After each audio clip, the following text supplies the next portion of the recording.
Hello everyone and welcome back to the Blaise XPerience once again. I am your host Derreck, and today, as always on a Saturday, well except for last Saturday of course, which we missed, I'm sorry about that, but on Saturdays we do have our State of Decay episodes, so we have another State of Decay episode today. And for anyone that didn't hear the episode on Wednesday, I do want to apologize once again for missing the episode last Saturday. Basically what happened is I was doing Undead Trials 2, and that just took a lot out of me. I got really busy with that, and because of that, I didn't have time to record an episode for last weekend. So I kind of tried to make up for it this week by taking the Wednesday episode I do, and I had that all about Undead Trials. So basically that was a recap show. It was a 2-hour recap show with our champion, Fall Down Go Boom. And we had a 2-hour show about that, so hopefully you check that out and, hear more about what Undead Trials 2 was, and really enjoy that episode. But again, I do apologize about missing last Saturday, and in the future, what I'm going to do for future Undead Trials is I'm going to try and record my episode for that week beforehand. That way I can just release it on that Saturday, because I didn't realize it at the time, but it's way too hard for me to actually record and edit an episode during Undead Trials, because that takes so much work to put that on. So in the future, don't worry, I don't plan to have that happen again. Basically, for Undead Trials 3, what the plan is that the week before Undead Trials 3, I will record an extra episode. I'll just release that episode on Undead Trials 3 Saturday. So that's kind of the plan. But that being said, this will be the last podcast you hear from the Blaise XPerience until next Saturday. We are going to have a new one next Saturday, and I'm taking the extra Wednesday off for the holidays, so I'm going to spend some time with my family a little bit. And then next weekend, I'm actually going back to New York to see family, so I will be gone next weekend, but you will have an episode before I actually leave town, so I will get that out for everyone. The next stream, however, I'm not sure when that's going to be. I tend to not stream as much unless there's an event going on, just because I get so busy actually planning for the next event and doing the podcast, everything like that. So honestly, the next stream is to be determined. It might not happen until the new year officially. I think the best chance that could happen is I might do a stream on Monday the 31st, but I'm honestly not sure, because it's basically going to be Monday the 24th or Monday the 31st are the best chances I'll have to do it, but I might just end up spending time with family instead. So stay tuned. I might do a stream those days. If not, then in the new year, I will definitely do a stream. So if that doesn't happen, the next stream will probably happen on January 5th. So, 2 weeks from now. But stay tuned, and I will get that information up when I know myself. Now, there is a new stream time and date for Undead Labs. So, beginning Tuesday, January 8th, their streams will now be on Tuesdays at 2 p.m. Pacific and 5 p.m. Eastern Time. And basically, they had to change this around because some schedules changed around to Undead Labs, so they had to change the date. So there's going to be no stream for Undead Labs until Tuesday, January 8th at 2 p.m. Pacific and 5 p.m. Eastern. And then from then on, it'll be Tuesdays at the same time. So definitely don't forget that. I will try to remind everyone before that actually comes up one more time. And then I do also want to thank Undead Labs. One thing they did, which is very generous and very nice of them, they sent a pin and a signed postcard to me in the mail for helping with Extra Life, so I really appreciate that. So thank you everyone at Undead Labs for sending that. It was a great gesture, and I really appreciate that. And I wanted to, thank you guys on the podcast, so thank you very much. It was a lot of fun to help with Extra Life, and I hope to do it again next year, too. And also, in addition to that, I just wanted to thank you guys in general for being an amazing studio, and you all work so hard to keep the game updated, to keep it fresh, and just keep having more content coming to the fans. So I really appreciate that, and I hope you all have a great holiday. I will have more shows before the end of the year, so I will wish you holidays again at the end of the year, but this will be the last episode before Christmas, technically. So anyone at Undead Labs that does celebrate Christmas, I hope you have a great Christmas, and anyone that doesn't, I hope you have a great holiday season, whatever you celebrate. And then last but not least, I do want to thank you all for the unexpected patch 6.0 right before the holidays. I did not see this coming at all. This was a big surprise, and I think it was a big surprise for a lot of the community. I didn't think there's anything else coming out until the new year. especially when Zed Hunter just released as well. So definitely appreciate this patch. It is a great patch, and that is what today's episode is going to be about. We're going to talk about patch 6.0. We're going to talk about the whole patch, and we're going to kind of go over that. So inside this patch, there's actually a holiday present as well. So we'll get to that in just a second. But basically, for this patch, they have a lot of updates, a lot of fixes. They have some highlights in there that they picked out themselves. But as always in the Blaise XPerience, we're going to go through the whole patch, and we're going to talk about everything in it. So, just stay tuned. It's a pretty big patch, but we'll go through the whole patch and talk about some of the finer points of the patch and some interesting things about it. So, at the top of their patch notes, they did talk about the holiday gift that they gave everyone. So I'm going to read it verbatim off of that, and this is kind of what they have in their patch notes. So I'll read that, and then I'll give some of my takes on it. So it says here, the apocalypse keeps getting better. As the year draws to a close and the nights get longer and colder, at least on our side of the globe, it's common to exchange gifts, which means that everybody gets a wizard band. After updating the game with a new patch, use your radio menu to call in delivery, and moments later you'll be riding in style. It's okay if you didn't get us anything. We know we're hard to shop for. But the fun doesn't stop there. This update also features plenty of improvements to the experience of playing State of Decay 2, including several fan favorite suggestions. We've highlighted the most exciting items in each category, but we recommend reading the whole list to see all the changes. Thanks for your support, and we'll see you in 2019. Until then, keep playing State of Decay 2. So this was really huge and unexpected. They gave us a wizard van, and this van is really cool. It's basically the same thing functionality-wise as your normal vans, so like your normal cargo van. It's basically the same thing functionality-wise as that. It's got 2 doors, the same 8 trunk slots, but the cool thing about it is it has this really awesome wizard paint job to it. And it's basically got a wizard on it, it's got a dragon on there, so it's really like a homage to, your classical fantasy tropes. And I really enjoy this van. And if you haven't checked it out yet, definitely go do that update and go check it out, because it's an amazing van and it's really fun to drive around. One of the cool things as well that I don't know if Undead Labs really thought about when they're designing it, but the van is purple, and based on the color of the van, when you hit zombies with it and the blood splatter gets in the van, the blood splatter looks really good against that van. Like, I'm not kidding, basically, the blood splatter on this van looks better than it does in anything else, because the blood splatter really shows up well against that purple. So I don't know if that was intentional or not, but it looks really good. So, take this van, go hit some zombies, and see what I'm talking about, because this blood splatter looks awesome on it. But that was their gift to us, which we really appreciate that. And now we'll kind of get into some of the other patch notes. So they have a section listed as highlights here, and I'll read through some of those. There's a lot of great highlights to this patch. We made several balance changes to the Daybreak rewards. Clio guns are better, Clio ammo can be crafted, and the red talent contractors are cheaper, though a bit more unruly. So basically the Clio guns, they reduced the weight of a lot of those, which is really helpful. It talks about this a little bit more later in the patch too, so I won't spend a ton of time on it here, but basically the guns, they weigh less, so it's a lot more viable to use the guns now. The Clio ammo, you can actually craft it using your Red Talon crafting station. And you can use the Clio relay facility to call in huge drops of Clio ammo now, which is awesome. It's basically 8 stacks of Clio ammo. And the Red Talon contractors, they only cost $27.50 per siege now, but they do have some more negative effects to them as well, which we'll get into a little bit later, but it's not too negative to them, but it does give a little bit more balance to things.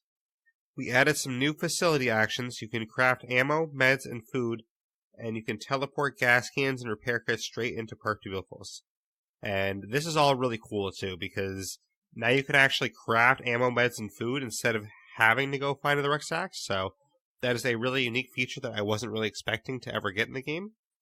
So now you can use things like ethanol, you can use seeds, you can use parts, different items like that, and combine them to actually make ammo, meds, and food, which is very interesting to me. And teleporting gas cans and repair kits straight into parked vehicles, that is really handy as well. So I haven't officially tried that one out yet, but I definitely look forward to trying that one out. And they did try it out on stream on Wednesday, so if you missed it, go check out the stream on Wednesday. But That is very handy and something I'm looking forward to trying out. We amped up the benefits of allied enclaves and added the option to dismiss traitor enclaves when you're trying to summon a new one and there isn't any room for them. So this is really good because a lot of the allied enclaves, there wasn't really a lot of benefit to keeping them as allies, and they just keep asking for more stuff and you weren't really getting a lot out of them. So now they actually have some added benefits to that. That's nice. And I haven't checked out a lot of these benefits yet, but I'm looking forward to checking those out. But the option to dismiss the traitor enclaves, that's really interesting too, because if you get a traitor enclave that doesn't really have anything that you want, you can actually get rid of them and try to summon a new one. So that is really handy because you can actually get one that you do want instead of one that you don't. We added the ability to use simple consumables while in a vehicle. This is huge. It doesn't really sound that huge, but now when you're driving, you can use a bandage, you can use a stamina item, and actually heal yourself while you're driving. So you don't have to waste time, healing up and then getting the car, or driving somewhere and then healing up when you get there. Now you can just, heal up while you're driving and then go attack something immediately after. So that is really handy and something I'm looking forward to. I did actually see a lot of the icons as well, because basically you can only do this for some consumables. The ones you can do it for, it'll be still showing in your map.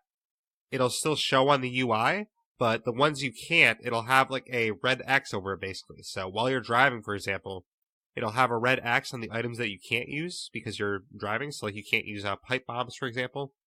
But the ones you can use, it won't be X'd out. So that kind of tells you which ones can and can't be used.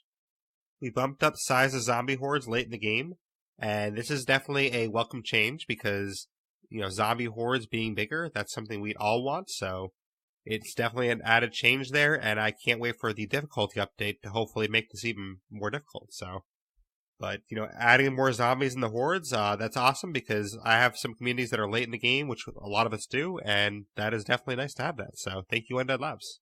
So now we have a section labeled Daybreak Mode and Content, and in this, Clio guns have been rebalanced to make them more valuable in the base game. All Clio guns are 20 to 40% lighter. All Clio guns, except bolt action rifles, are 15 to 25% more durable. That's because they can't be any more durable than they already are because they don't break or jam. All Clio guns, except pistols, are about 20 to 30% faster reload.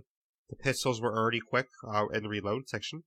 So basically these guns were just balanced to make them more usable, and that's kind of what one of the highlights was before. And this is nice because ever since I got back into the base game after Daybreak, I haven't really used a lot of the Clio guns, and part of the issue with that was I couldn't get ammo as fast, because you can only call in a trader and get 2 sacks of ammo at a time, so it's like, well, I can't really get a lot of ammo for this, so I guess I won't, use a lot of the ammo. And the other thing was the guns were really heavy, so it is nice that the guns are a little bit lighter now, that you can actually use them a lot more. And then it says here, Clio ammo is now much easier to acquire in large amounts, though it still always costs prestige. So the Red Talon crafting station allows you to manufacture Clio ammo at will, spending prestige, circuitry, and ammo from your resource stockpile. This is really nice actually because even though it still costs prestige, you can actually use some prestige, circuitry, and ammo to make this Clio ammo because now it offers you another option to actually get that ammo, and I do appreciate that. I probably wouldn't do it too often because I wouldn't want to use up my circuitry storages because circuitry is a little bit harder to find in the game. I know it's not, the hardest thing in the world to find, but it's a little bit less common than some things. So I wouldn't want to use all my circuitry up, but it's nice that I have that option. And then the Clio Relay, this now offers a Clio drop alternative that delivers 8 stacks of Clio ammo. And that's really cool, actually, because you can just basically get a whole drop of ammo, and that is something I would definitely do with that relay. We work with members of the community to rebalance Red Talon contractors so that they are now no longer 100% overpowered. Now they are more like 85% overpowered. And Jeffrey talked about in the stream how he has a tendency to overpower things too much, while Brian Giammi, who is the designer that works a lot on the facilities for the game, he has a tendency to underpower things, so he talked about kind of the differences between them doing that, and basically Jeffrey was saying in the stream that it's a lot more difficult to take something overpowered and make it less powerful, but they did find a good way here, I think. I think this is a good way that they did this, so basically what they did is existing Red Talon contractors now have the potential to run wild and waste resources if their morale is low. Existing red talon contractors are now irritable towards others, which makes them more likely to start fights when their morale is middling to low. However, we changed the threshold that causes irritable characters to fight, so that fights happen less often across the board. Newly recruited red talon contractors now come with minor downsides tied to their 5th skill. Hackers snack more than other people, logistics experts use up extra bed space for storage, etc. Red Talon acknowledges that attrition has made their pool of recruits shallower, so they now only charge $27.50 prestige from their contractors, which is down from the $32.50 before.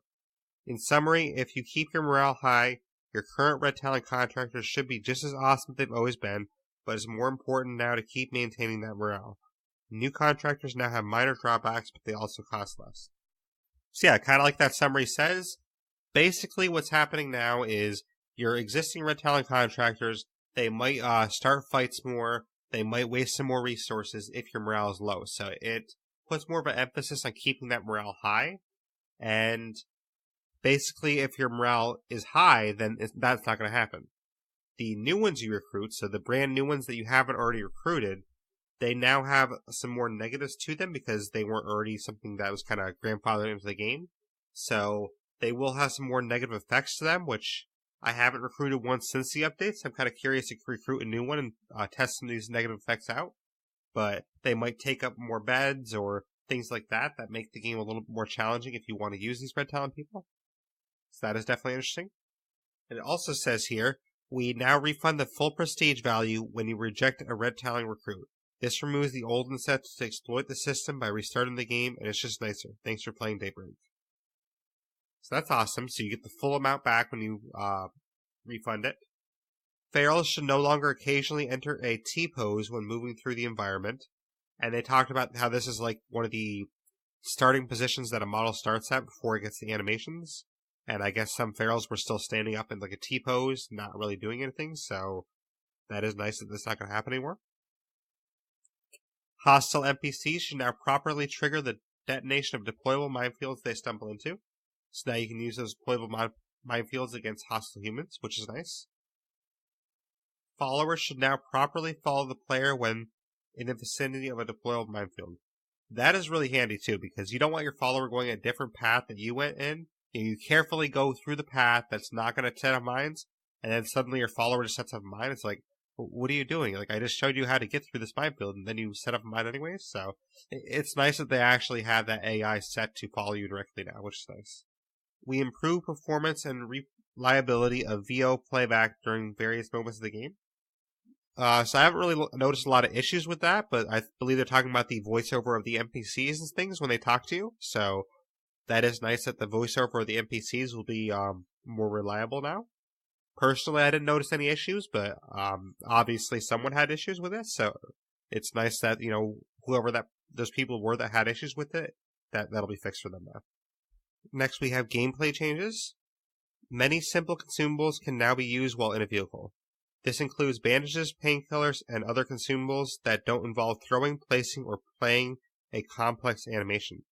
Consumables that cannot be used within a vehicle are now shown as unavailable in the HUD while you're inside a vehicle. So this is kind of what I mentioned earlier. Basically, if it's a consumable that is like a medical item or something that is consumable to apply to your character directly, then that can be used in the vehicle now. One thing I'd be curious about is if you can use Plague Cure in the vehicle. So I'm not sure about that one yet, but I'd be curious if you can use Plague Cure in the vehicle. But things that can't be used are things that won't be shown as available in your HUD. So it'll be place decoys, it'll be throwable decoys, throwable explosives, things like that can't be used while you're in a car. Allied enclaves now offer a greater variety of more powerful enclave benefits to make the time spent befriending and supporting them worthwhile. So basically, these allied enclaves, they're going to be a little bit more powerful. That way it actually is worth it to, you know, take care of them, worth it to actually help them out and things like that. Because in the past, it wasn't that worth it to help them out. So a lot of times, people will just let them leave their map. Because that's what I did a lot of times is I didn't really bother helping a lot of them anymore because I'm like, whatever. You're not really doing a lot for me, so I'm just gonna let you lead the map and I'll do my thing. So it's nice that they have some better benefits to you now. Late in the game, zombie hordes can now be up to 3 times as large as before. It says you asked for it here. And that is awesome because we did ask for this. We did want some bigger zombie hordes, so I'm glad that, late in the game it's going to be bigger hordes. We'll have to take care of those and take those on, so I'm excited for that. When summoning a trader over the radio, you will sometimes have the option to dismiss an existing trader to make room for them, if that's what it takes to get them into the map. So basically, if you summon a trader but there's no room for him in your map, you can actually dismiss other traders to make room for this trader to come up. So that is nice that they actually have that there, because if you want a particular trader in there but somebody else is blocking it, it's nice that you can unblock that basically. Ranged weapons no longer jitter in your hands as you aim left and right. So that's interesting. I didn't really experience that personally, but I'd be curious to see what that used to look like, but apparently it's now fixed, so I guess I'll never know. A new option in the gameplay section of the settings menu allows you to ensure that no weird zombies, such as clowns, coneheads, and war reenactors appear in your game. So that is actually interesting, because I know some people were complaining that the 4th of July zombies and things like that were still in the game when they didn't want them to be. That's actually interesting that you can basically force those to not be in your game anymore. I don't even know how they would have began to make that in the game, but now apparently there's an option in your settings menu where you can just disallow all those, so that's interesting actually. Personally, I won't be clicking that because I like to see the variety, but anyone that doesn't want that variety, there you go. There's an option for you. We fixed a bug related to rapidly placing explosives that could result in premature detonation and character death. Sounds painful. Which I know we had some problems with this in Daybreak way back when as well, so it's nice that they fixed some of those issues, because some people like to explode a lot of things, and if you want to, just lay a bunch of explosives down and set them off, then you should be able to have that fun. So it's nice that it's not going to cause character death now. We increased the size of safe zones created by clearing large sites to more accurately encompass their area. This is actually interesting, because basically it sounds like to me is that if you make a safe zone that's a bigger area, then it will actually be a safe zone for the bigger area. So I haven't tried this out yet, but what I'm thinking of in my mind is outposts. If you clear like a very large outpost, then I'm assuming that outpost that you cleared should be a bigger safe zone as an outpost. It shouldn't just be, the regular little circle. Like say you cleared the fire station and made the fire station your outpost. That should be a much bigger area safe zone. So that's what I'm hoping it means, and I'll have to try that out soon. Survivor traits that reduce the number of required beds should be accurately counted by a morale system. So I guess some traits weren't accurately counting how many beds you needed. And I think I didn't count it as once, and I heard somebody else had counted it too, so it's nice that they fixed this now. We fixed an exploit that prevented hostile enclaves from defending their base when mines were planted in the area. And that can be annoying, because if you place some mines down, you still want the people to defend their base. Like, you still want an actual fight on your hands. So apparently some hostile enclaves weren't even defending their base anymore. So that kind of takes the fun out of it. So I'm glad they fixed that. We solved a rare crash that could result when destroying a plague cart when ignited by bloater gas. So that's good. I never really thought to destroy one by igniting with bloater gas, but that's kind of a cool idea for me to try now. So thank you, whoever tried that and crashed your game. Thank you for actually trying that, because I never even had that idea. So that's a cool idea to try. Zombies should now show up more often inside buildings while you are exploring. And that's actually an interesting challenge, because now if you're exploring, according to this, you're going to see more zombies in your area. So basically, you're never going to be safe, because a lot of times when you walk into a building or something, you would clear out like the 2 zombies that were in there. Once those 2 zombies are dead, you were safe to explore as long as you wanted to and never see a zombie again. So now apparently, in addition to clearing out those first couple of zombies, I guess other zombies might show up as well. So that's kind of cool.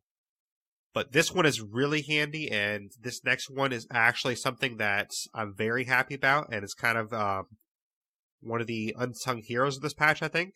It says, on the other hand, random zombies should now not show up inside an infestation that you've just cleared. And that is really huge, because it was very frustrating for me at times when I go clear an infestation, and then it would say there's another zombie. I'm like, what do you mean there's another zombie? I already cleared the infestation. And then like a new zombie showed up somewhere else and I had to kill that zombie. Or even I clear the infestation, I go somewhere else to clear another infestation, then I realize, hey wait, that infestation I just cleared, there's another zombie there, so now I have to go kill that zombie to clear the infestation again. So it's nice that that's not going to happen now, because if you clear the infestation, it should stay clear for at least a little while. That way you don't have to clear it again. Any attempt to pick up stackable items from the ground now tries to pick up all items in the stack. So that is something that probably should have happened. So I'm glad it's happening now, because usually you want every item in the stack. You wouldn't just want, oh, I want to pick up one, then I want to pick another one. So it just makes things faster for the players. So I do appreciate that. Facilities. You can now produce ammo, meds, and food at your base with the right facility and ingredients. So meds can be produced from infirmary, from parts, chemicals, and ethanol. Ammo can be produced in any workshop or armory out of parts and chemicals. And food can be produced in a kitchen by spending seeds and ethanol. Yum. So this is really nice that you can actually produce these resources for your community now, because in the past, you'd have to go find more rucksacks. So now if you have extra supplies lying around, you can actually use those extra supplies to make more items for your community. And this one's really cool as well, which I'm excited to try out. I haven't unfortunately tried this one out yet, but you can now use your parking facilities to move gas cans and toolkits directly from your community's inventory into parked vehicles. So one of the cool things about this is that the parking facilities, they weren't really that useful in the past. Is basically all you do at the parking facility is you would go there to upgrade your vehicles, and that's it. So now at least you can actually get some gas cans and toolkits directly into your parked vehicle. And that is really handy because it kind of saves that step for the player. Because if you forget a gas can, it's like, oh shoot, I forgot a gas can. I have to go run back inside the base, go to the locker, get a gas can, go back to the car. Now you can use the parking facility, just transport it right to the back of your truck, and there you go. So that is really nice, actually. The infirmary now uses characters' nicknames instead of their full names, making it consistent with the rest of the game. So I guess the infirmaries were using the character's full name instead of their nickname, so it's kind of hard to tell what character was in the beds. So it's nice that they actually have that fixed, so it's going to be consistent with what the rest of the game is doing now. Next we have the missions section. Missions that involve searching dead bodies or killing zombified humans now pinpoint the corpse icons within the minimap, rather than requiring you to hunt for them near a marked location. And this is actually something I experienced, because I had one of those new mysterious broadcast missions and I had to find a dead body, but that dead body was somewhere in the midst of, dozens of corpses. Like, I probably killed, between 10 and 20 zombies, so I had to search for which dead zombie is the corpse I need. And that was kind of frustrating, so now that this is fixed, then it basically should show the corpse that I actually need to search, so that makes it a little bit easier. We resolved an exploit that let players cancel threatening to leave missions by quitting and restarting the game. So that's good that that's fixed now, because you don't want people exploiting that by leaving. We fixed a potential case where some NPCs in an enclave would not be visible during an invective to kill them all. I didn't really experience this, but that could definitely be a huge issue, because if you're trying to kill all the NPCs, then you can't find one, then what are you supposed to do? Basically you have to, go away from that building, show back up at the building, hope the NPC shows up, but it can be really frustrating, so I'm glad that they fixed that. Next, we have some graphics changes. We tightened up the graphics to achieve higher and more consistent resolution and frame rate on the Xbox One. We improved the camera transition when moving into or out of crouch while zoomed in. We reworked our anti-aliasing system to reduce ghost outlines and blur artifacts when rotating the camera, and lens flare effects are now smoother and crisper. And I'll be honest, I don't exactly know what a lot of this means, because I'm not someone that deals with graphics in great detail like that, but it does sound like it's all stuff that is going to make the game run crisper and have a better resolution on the Xbox One, like it says. So the only one I know for sure is basically the one with the camera transition. I guess when you were moving into or out of crouching, the camera was still a little bit wonky, and they did show that on stream where it actually fixed that now. So that's the only one I understand to a great degree. Some of the other ones I don't, like the anti-aliasing system, I'm not really sure what that is, but for those of you out there that understand that, I'm glad it's fixed for you. So I'm just not someone that knows like all these high-tech graphical terms at the moment. Next, we have some multiplayer changes. The multiplayer section of the settings menu now has an option for voice chat and is generally awesomer. Most notably, we've added a push-to-talk option and left it unbound for players to assign as they wish. On a controller, we recommend the D left emotes if you want to swap out something that doesn't directly impact gameplay. So basically, on a controller, they're saying that the push-to-talk option you could use is getting rid of the emote option. When a player speaks over in-game chat, their player indicator pulses to indicate which character is talking. When a character is tethered to a host who is driving in a vehicle, they now land in a passenger seat in that vehicle rather than being dumped on the side of the road like garbage. And this is another unsung hero of this patch. This is really huge because it was kind of funny, when you get tethered by somebody, basically you just get tethered, into a random spot on the ground. The host keeps driving. It's like, oh man, they just tethered me and I'll keep driving. So it is nice that, now that if this happens, then you will land in the passenger seat of the host vehicle.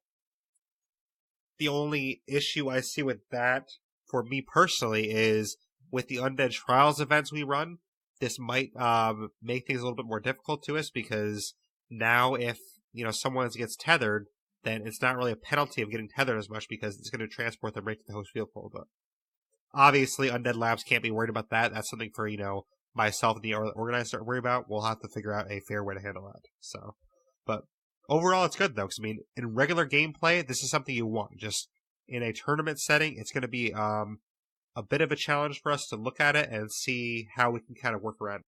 We fixed a rare case where hosts would think a client's character died if they sustained many injuries, healed, and then sustained more injuries.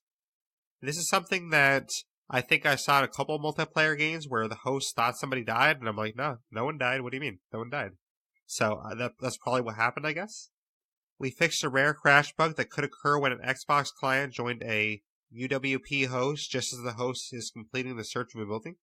So that's good because you don't want crashes when people are joining the game. You can no longer make progress toward the Citizen Z achievement by using the stuck radio command or by choosing and then canceling the volunteer or call for help commands.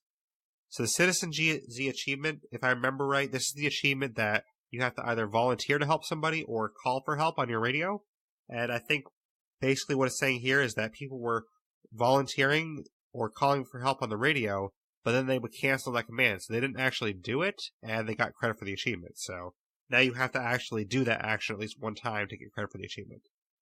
Either that or the Citizen Z one, it might have been where you had to do like 15 radio calls.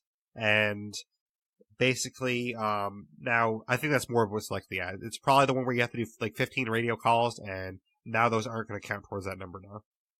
And then the last section we have is interface.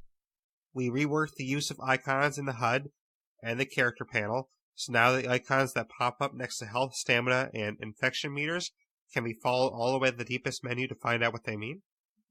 So it sounds like they just made things easier to understand for players, which is nice. The show HUD and show notifications option in the settings menu now consistently turn on and off in their respective UI elements.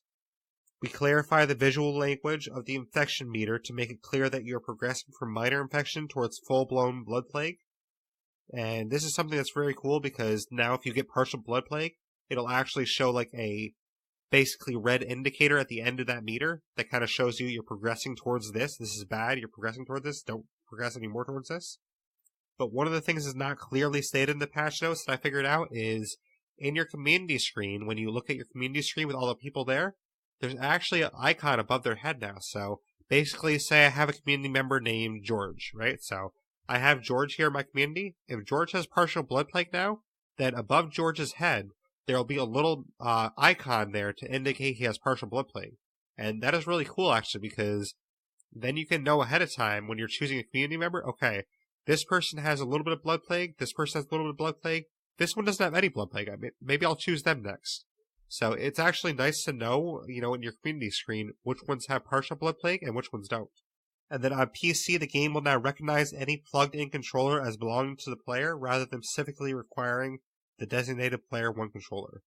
This is something that Jeffrey explained better on stream, but I guess if you're using a controller on PC, then it will now react properly to what controller you have. I think that's what he was saying in there. So But if you want to watch the Undead Labs stream, you can find out a little bit more about that because Jeffrey explained it better. And then last but not least, they said happy holidays from all of us at Undead Labs. So I do want to wish you all happy holidays as well, Undead Labs. All of you do great work there, and I really appreciate all the work you do. So thank you very much for all the hard work you do. But that's pretty much it for this episode. I knew it was going to be a tad shorter in the sense that it wasn't going to fill up like a full hour, but it was also big enough that I could do a whole episode on it. So I thought it'd be a good holiday patch episode. And I do have something in mind for next episode because next Saturday will officially be the last State of Decay podcast of the year. So I do have something in mind for that. Hopefully I can get it worked out because if I can't get it worked out, it might just be a regular old episode, but I'm trying not to have it be a regular old episode. So hopefully it can be something different. So stay tuned for that, but that will be our next episode next Saturday. And I can't wait for that. So tune in 1 week from today for our next State of Decay episode. Like I said, I'm going to try to make it something special. I can't promise, though, but it'll be our last podcast of the year, so I'm crossing my fingers I can make it something a little bit different, but we'll see. The next stream, again, that's going to be determined later. It might not be till the new year. There's a chance that on the 24th or the 31st, so basically next Monday or the Monday after that, I might be able to do a stream, but I might also be spending time with family instead, so you might not see me on stream again until like the 5th of January. So just stay tuned. I will try to get another stream in, but I don't stream as often when there's not a State of Decay event going on. And I do want to thank Undead Labs again for the pin and sign postcard they gave me for helping out with Extra Life. It was a lot of fun to help with that, and I really appreciate those items. So thank you very much for the gesture. It was a really kind gesture, and I really appreciate that. And of course, thank you for this awesome holiday gift of this wizard band that you gave everyone. That's awesome as well. And I really appreciate this patch too. I mean, I wasn't expecting patch 6.0 to come, so it was something nice that was unexpected, and I'm really thankful for it. But beyond that, I'm just thankful that Undead Labs is such an amazing studio, and they work so hard to produce content for their fans and just make the game better in general. So thank you for all your hard work, and I look forward to, seeing you all in the new year. But for you, the listeners, if you want to contact me, you can contact me via email, theblaisexperience@gmail.com. You can contact me via Twitter or Xbox Live. That's Blaise XPerience, capital BLAISE, capital XPERIENCE. And that's on Twitter or Xbox Live. You can find me on YouTube, The Blaise XPerience. You can find our Facebook group, which will also be in the show notes. And if you want to find the podcast, you can also find it on YouTube and Facebook because we are on there as well. So the videos will be posted on there. If you want to find it in a more traditional audio format, then you can find it on iTunes, Apple Podcasts, Google Podcasts, Radio Public, Blueberry, Podbean, Stitcher, and many other places. So definitely check out all those places. Pretty much any podcast directory, it'll be there. There's a couple we're not in yet, but I'm going to try to get us in those ones. But I really appreciate everyone listening, and I can't wait for next week to have our last podcast of the year. So thank you, everyone. I hope all of you, the listeners, have a happy holidays, and I hope you really have a great holiday season, and I will see you all a week from today. So thank you very much, everyone, and I appreciate you listening to the Blaise XPerience.